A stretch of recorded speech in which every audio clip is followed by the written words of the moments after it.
Pada pertemuan kali ini saya akan membahas materi kelas 10 semester genap, yaitu larutan. Apa itu larutan? Larutan adalah campuran homogen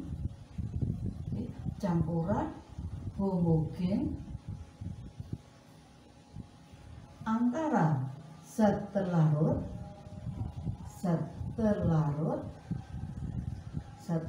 itu namanya solut dan pelarut atau solvent.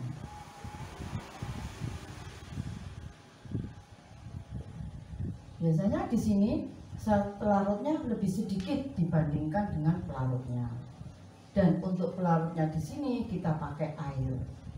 Nah, misalnya kalau kalian membuat larutan, misalnya 1 gelas air yang isinya misalnya 200 ml air, kemudian kalian masukkan 1 sendok garam,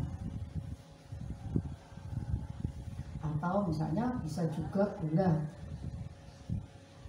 maka di sini akan terlarut. Yang sebagai zat terlarut adalah garam atau gula, sedangkan pelarutnya adalah air. Di sini setelah kalian aduk, larutan ini kalian aduk, maka zat terlarutnya sudah tidak kelihatan lagi.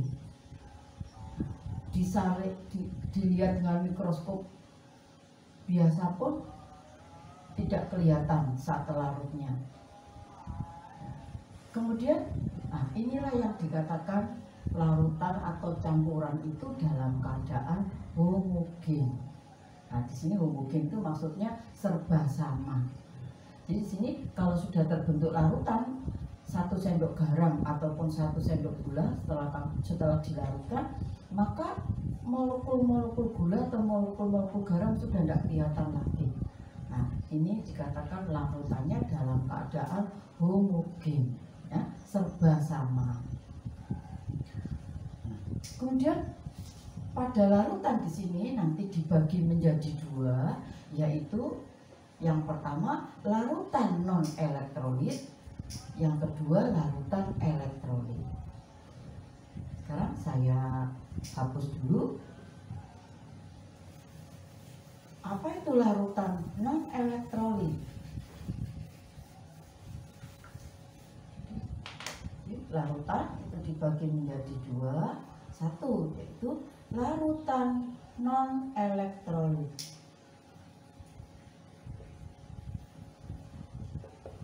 Apa itu larutan non elektrolit? Larutan yang tidak dapat menghantarkan listrik. Di sini tidak dapat menghantarkan listrik. Tidak dapat menghantarkan listrik.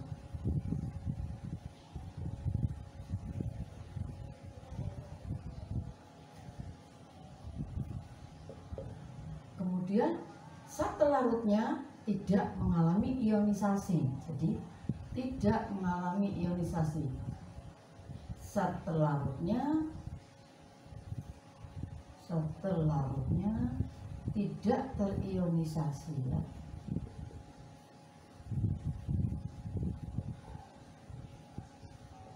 Zat larutnya tidak terionisasi. Contohnya apa saja contohnya?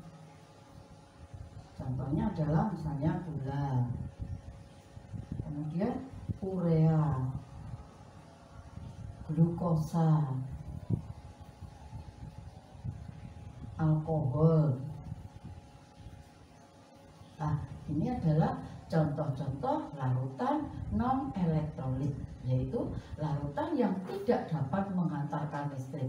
Jadi nanti kalau kita uji dengan uji larutan elektrolit, jadi ada, ya, larutan untuk menguji larutan elektrolit dan non elektrolit. Itu nanti untuk larutan non elektrolit nyala lampunya padam, jadi dia tidak menyala. Terus kemudian pada elektrodanya nanti dia tidak menghasilkan gelembung-gelembung gas. Gelembung-gelembung gas karena apa? Karena zat larutnya dia tidak terionisasi. Nah, itu adalah larutan yang non elektrolit. Selanjutnya yang kedua adalah larutan elektrolit. Yang kedua adalah larutan elektrolit.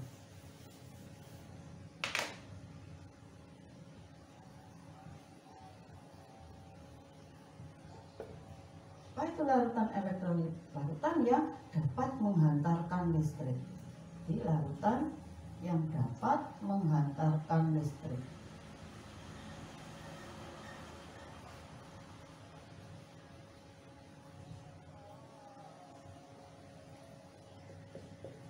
Kenapa dia dapat menghantarkan listrik?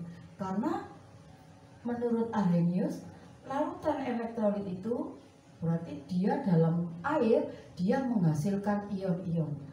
Ion-ion dalam keadaan bebas itulah yang di dalam larutan dia akan menghantarkan listrik. Jadi zatnya dia terionisasi. Zatnya dalam larutan terionisasi.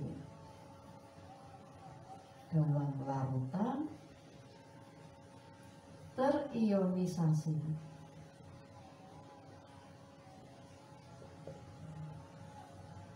Apa contohnya? Contohnya ialah asam, basa, dan garam. Nah, ini adalah larutan elektrolit. Nah, jadi apa itu larutan elektrolit? Adalah larutan yang dapat menghantarkan listrik. Kenapa dia dapat menghantarkan listrik? Karena menurut Arrhenius bahwa larutan yang dapat menghantarkan listrik itu dia akan terionisasi, menghasilkan ion-ion dalam keadaan bebas. Sehingga ion-ion itulah yang dalam larutan akhirnya menghantarkan listrik. Contohnya asam, basa, dan garam. Jadi nanti kalau larutan itu elektrolit itu diuji dengan uji larutan elektrolit, jadi uji elektrolit, maka nanti lampunya itu menyala. Kemudian ada gelembung-gelembung gasnya. Nah, itu nanti ciri-cirinya larutan elektrolit. Nah, ya. Kemudian larutan elektrolit itu ada yang bersifat kuat, ada yang bersifat lemah. Jadi saya hapus. Di larutan elektrolit itu ada dua, dibagi dua, yaitu larutan elektrolit kuat, ini larutan elektrolit kuat, dan larutan elektrolit lemah.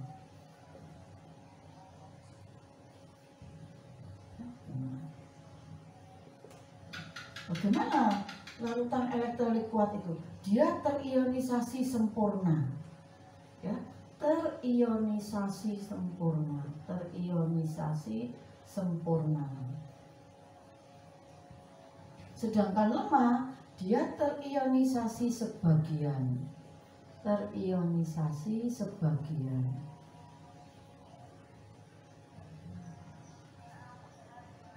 Karena terionisasi sempurna, jadi dia alfanya sama dengan 1. Kalau di sini terionisasi sebagian, nanti alfanya tidak sama dengan 1 ya. Jadi mungkin alfanya 0,5 atau 0, ini alfanya ya. Alfanya mendekati 1. Mendekati 1. Kemudian contohnya apa? Contohnya di sini. Contohnya adalah asam-asam kuat. Jadi contohnya adalah asam-asam kuat, basa-basa kuat. Sedangkan yang lemah itu contohnya adalah asam-asam lemah, asam lemah dan basa lemah.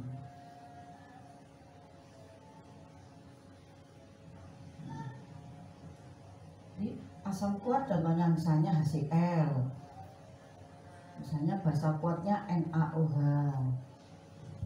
Sedangkan di sini asam lemah contohnya adalah asam cuka CH3COOH. Basa lemahnya misalnya amonia.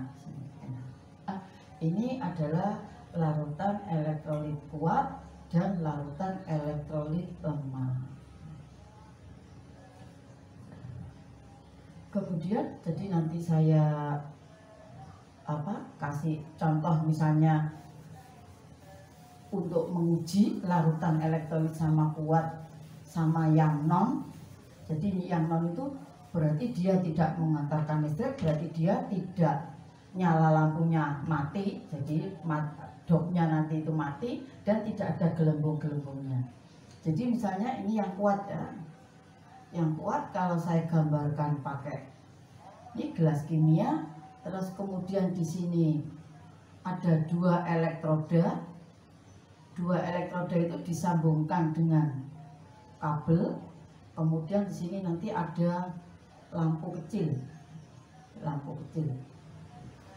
Kalau larutannya elektrolit kuat, nanti dopnya ini menyala dengan terang.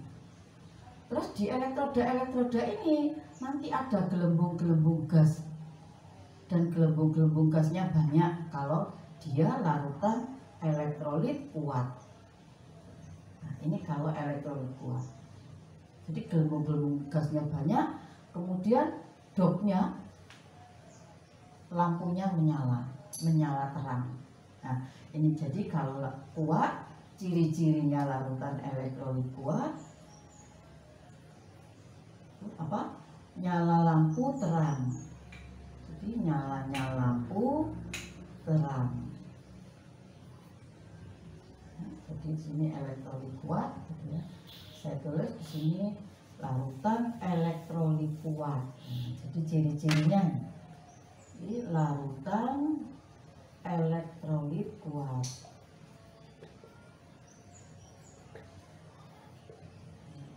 Jadi ciri-cirinya nyala lampunya terang. Kemudian gelembung-gelembung gasnya banyak. Gelembung-gelembung gas banyak.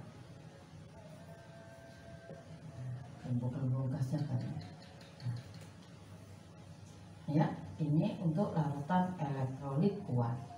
Jadi kalau diuji sama uji larutan elektrolit seperti ini. Jadi ciri-cirinya ini nyala lampu terang, gelembung-gelembung gasnya banyak. Itu adalah ciri-cirinya larutan elektrolit kuat. Dan bagaimana kalau yang elektrolit lemah? Nah, ini saya ganti elektrolit lemah. Sama, jadi gelas kimia, terus kemudian ada elektroda, dan elektrodanya dihubungkan sama kabel, terus kemudian sini ada dop ya. Kalau elektrolit lemah, dopnya ini atau lampunya ini bisa nyalanya. Jadi ini saya tulis ciri-cirinya. Ciri-cirinya nyala lampunya redup atau mati. Jadi bisa juga mati. Tetapi masih ada gelembung-gelembung gas. Jadi tapi gelembung-gelembung gasnya sedikit. Gelembung-gelembung gas sedikit. Nah, jadi di sini masih ada gelembung-gelembung gasnya, tapi tidak sebanyak yang tadi ya. Kalau tadi elektrolit kuat itu gelembung gasnya banyak. Nah, ini ciri-cirinya elektrolit lemah. Jadi nyala lampunya itu bisa mati, bisa redup. Jadi redup itu nanti di kawatnya itu hanya menganga gitu ya, hanya menganga. Beda kalau yang elektron kuat, dia akan nyala terang. Terus gelembung-gelembung gasnya banyak. Sedangkan yang lemah, gelembung-gelembung gasnya sedikit. Nah, untuk yang non elektrolit berarti lampunya tidak nyala, gelembung gasnya juga tidak ada. Itu adalah larutan elektrolit lemah. Nah, kemudian untuk larutan elektrolit itu ada senyawanya itu mengandung senyawa ion dan senyawa kovalen. Kovalennya di sini kovalen polar. Contohnya misalnya NaCl. NaCl itu kalau terion tadi kan jadi Na plus Cl min. Nah, ini yang dia menyebabkan menghasilkan ion-ion. Nah, ion-ion inilah yang menyebabkan di dalam larutan dapat menghantarkan listrik. Kemudian NaCl yang bila dalam bentuk padatan, dia tidak menghantarkan listrik. Kenapa? Karena di dalam ion-ion padatan dia tidak bergerak bebas. Jadi dia diam dalam keadaan diam. Maka untuk larutan, untuk padatan senyawa ion, dia tidak dapat menghantarkan listrik. Ya. Jadi nanti saya kasih kesimpulannya ya. Jadi ini bila NaCl larutan, maka dia akan menghasilkan senyawa ion Na+ sama Cl-. Nah, inilah yang menyebabkan larutan itu dapat menghantarkan listrik karena ion-ionnya bebas. Ini adalah contohnya senyawa ion. Seperti NaCl, mungkin NaOH. NaOH terion jadi Na+ plus OH-. Nah, ini juga contoh dari senyawa ion. Dan ini disebut larutan elektrolit kuat. Kalau tadi contohnya yang lemah CH3, tambah satu lagi asam ya. Ini asamnya misalnya HCl terionisasi jadi H+ plus Cl-. Nah, ini senyawanya tidak senyawa ion, tetapi dia dalam bentuk senyawa kovalen. Kovalennya kovalen polar. Untuk senyawa kovalen polar, jadi dia di dalam padatannya itu dia tidak mengantarkan listrik. Terus lelehannya juga tidak mengantarkan listrik. Kalau larutannya baru dapat mengantarkan listrik. Kalau senyawa ion hanya padatan yang tidak mengantarkan listrik. Lelehan sama larutannya dia dapat mengantarkan listrik. Jadi nanti saya simpulkan untuk senyawa ion, senyawa kovalen polar, dan senyawa kovalen non polar. Ini termasuk senyawa kovalen polar. Nah, kemudian kalau yang tadi ini jadi dia terionisasi ya. Nah, misalnya ini CH3COOH asam cuka. Asam cuka itu termasuk asam lemah tadi. Dia terionisasi sebagian. Jadi di sini CH3COO- plus H+. Coba perhatikan. Untuk HCl dia terionisasi sempurna. Jadi di sini kalau saya tulis senyawa polarnya agak ke sini ya. Ini senyawa polar. Jadi pada HCl dia polar. Untuk asam cuka terionisasi jadi di sini kalian lihat beda. Satunya arah panah, satunya dua arah panah. Di sini yang dimaksud elektrolit lemah karena dia terionisasi sebagian, maka di dalam larutan, jadi asam cuka kita larutkan dalam air, dia akan terionisasi sebagian. Maksudnya di sini terionisasi sebagian menghasilkan ion CH3COO- dan H+, sebagian masih dalam bentuk molekul CH3COOH. Maka di sini dikatakan terionisasi sebagian. Terionisasi sebagian. Nah, di sini sedangkan yang kuat, elektrolit kuat, terionisasi sempurna. Nah, jadi di sini sehingga arah panahnya kalau pada sebagian di sini digambarkan bolak-balik karena dia terionisasi sebagian. Jadi kalau di dalam larutan ada ion CH3COO-, ada ion H+, dan masih ada molekul CH3COO. Nah, ini yang dikatakan terionisasi sebagian. Nah, untuk senyawa yang kovalen nonpolar, baik dalam bentuk padatan, dalam bentuk lelehan, maupun dalam bentuk larutan, semuanya dia tidak dapat mengantarkan listrik. Nah, jadi nanti saya kasih kesimpulannya untuk senyawa ion, senyawa kovalen polar, dan senyawa kovalen non polar. Mudah-mudahan dari penjelasan saya materi larutan ini lebih jelas. Nah, untuk itu saya rangkumkan sebentar materinya.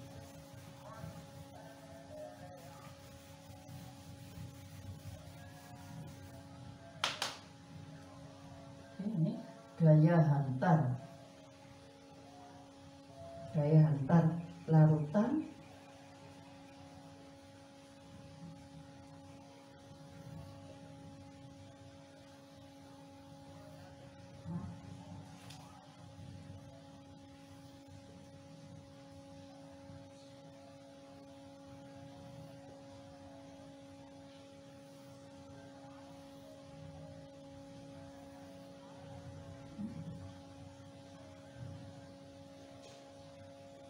jenis elektrolitnya.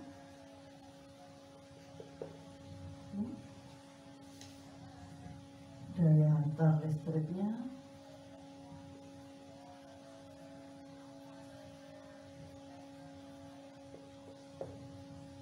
Ini bentuk padatan. Ini bentuk lelehan. Ini bentuk larutan. Nah, ini senyawa ion di padatannya tidak dapat mengantarkan listrik ya, tidak dapat menghantarkan listrik.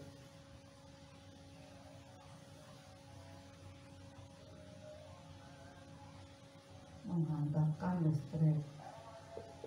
Sedangkan pada lelehan menghantarkan listrik. Ini juga menghantarkan listrik.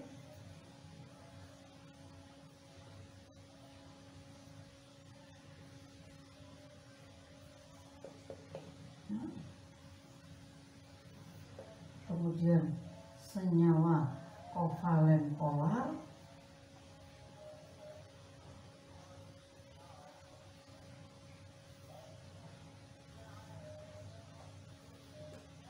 Ini tidak dapat menghantarkan listrik.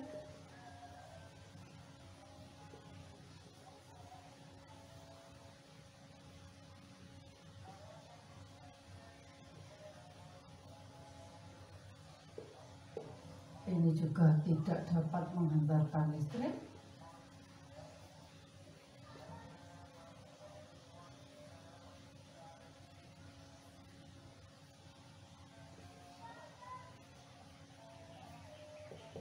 Nah, ini dapat menghantarkan listrik.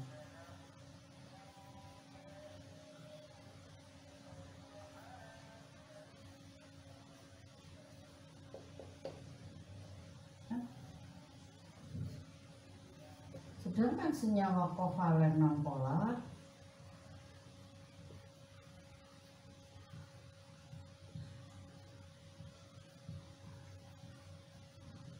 ini tidak dapat ya, sini tidak dapat.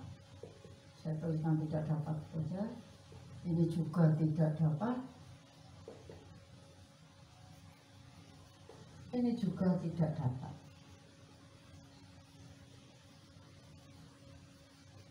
Nah, jadi kesimpulannya senyawa ion pada padatan tidak dapat mengantarkan listrik, sedangkan dalam bentuk lelehan ataupun larutan dapat mengantarkan listrik. Untuk senyawa kovalen nonpolar, padatan sama lelehannya tidak dapat mengantarkan listrik, larutannya dia dapat mengantarkan listrik. Untuk senyawa kovalen nonpolar, semuanya dia tidak dapat mengantarkan listrik.